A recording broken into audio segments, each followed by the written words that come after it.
Shabbat Shalom, everyone.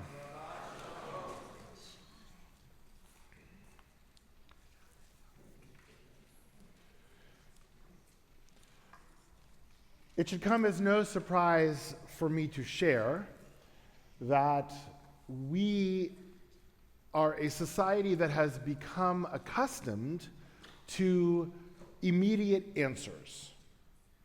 When something happens in our world, we immediately and instinctively reach for our phones.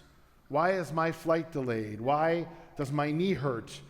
Why does artificial intelligence work? Why did the stock market fall? How many calories are in this meal? Whatever it is, we expect those answers immediately. And the truth is that knowledge has never been more accessible. And in fact, it is a blessing. To be able to have all of this knowledge at our fingertips is a blessing. Science has cured diseases because of it. We know more about the world and about the universe than any previous generation could have imagined. But something curious has happened. The more answers that we receive, the more we assume that everything needs to have an answer.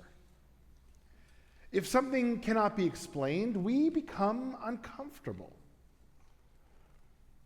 We feel this need to understand everything completely, or we question whether or not it has value.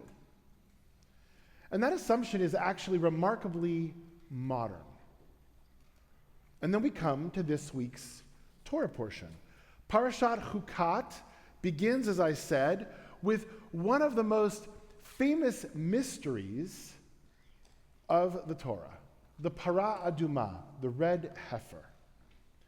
The Torah introduces this red heifer with unusual words.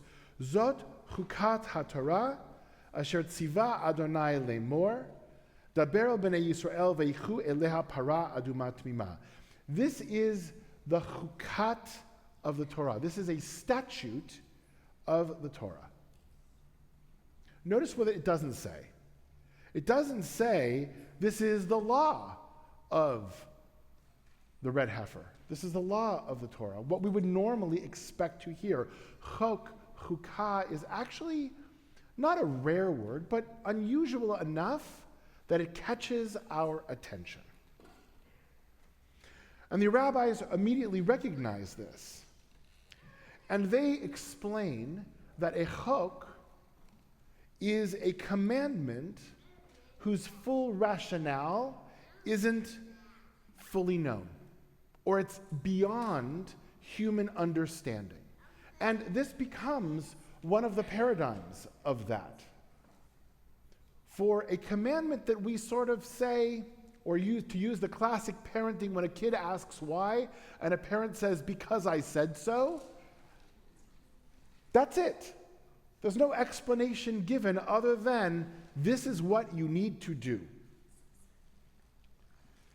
And the Midrash, quoted by Rashi actually, imagines the Israelites saying, well, what is this commandment and what logic is there in it? Why does this commandment, why is it here? And frankly, it's a long section, a very detailed ritual. And Rashi brings the Midrash to quote God as saying, it is a decree from me, and you have no permission to question it. Right? Those are God's words as Rashi brings it forward. For our modern sensibilities, that makes us very uncomfortable. What do you mean? We have no ability to question it. Isn't that what we're supposed to do? That's what we Jews do. We question everything. Why not question this? Or why not question shatnez? Or the other examples of these chukim that are just there with no explanation that's given. And I would argue that this is not an invitation or an expectation to stop thinking. But perhaps it's an invitation to recognize the limits of thinking. And that's an important distinction. The red heifer is not saying don't ask. It's saying don't assume that every mystery exists because you haven't thought hard enough or long enough. Some mysteries remain mysteries. And it's not because they lack meaning, but maybe it's because they possess more meaning than we can fully understand at this moment. That's the difference between a problem and a mystery. Problem is something that can and should be solved, and eventually will be solved. Mysteries are something that can be lived, entered into, experienced, never exhausted, but they may or may not ever be solved. For example, you can explain how the eye functions, or how the heart pumps blood, even perhaps how memory forms and functions within our brain. But can you explain why one piece of music brings someone to tears? Or why a parent would sacrifice anything for their child? Or why standing beside the Western Wall or during Kol Nidre can awaken something in us that we can't really express in words. These are not problems. These are mysteries. And mysteries are not a failure of knowledge. They are invitations to wonder. They're invitations to see the world in a different way. One of the most remarkable features of modern science is that the best scientists are often aware more often of what they don't know than what they do. They can say, well, we don't know the answer to this. And maybe it's a problem that one day we will know the answer to. But sometimes the deeper you go, the stranger it becomes. The more astronomy discovers, the larger the unknown universe actually becomes. Not just the known universe, but the unknown universe. Knowledge does not eliminate mystery. It often reveals even greater mysteries. And that's where faith begins. Faith begins with curiosity. Faith begins with humility. Faith flourishes when we are able to admit, there's more here than I understand, but I'm still willing to engage with it. I'm still willing to challenge myself to think about it. Modern society rewards what can be counted, but consider the things that have truly shaped your life. How do you measure trust and forgiveness and holiness and courage and dignity? Hope. How many pounds does hope weigh? How many inches is forgiveness?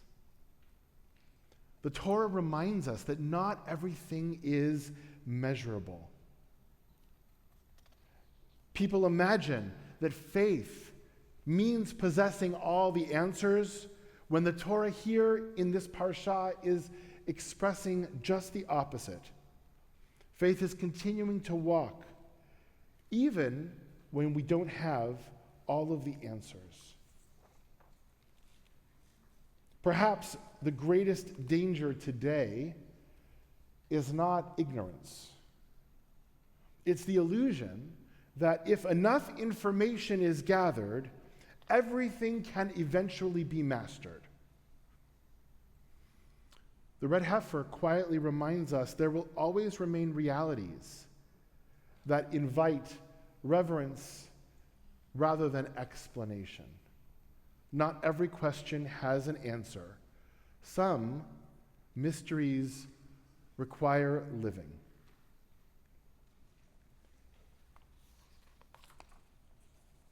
Imagine standing beneath a star-filled sky. No one stands beneath such a sky demanding explanations. We stand in silence. We stand in awe. We stand in reverence, not because we know less, but because we sense more. We sense that there's something out there greater, bigger than us, and that is a good thing. The red heifer, the para aduma, brings us back to that place, to remember that the greatest truths are not always ones we can explain. They're the ones before which we stand with humility, with gratitude, and with wonder. And they're the ones that shape our lives. Shabbat Shalom.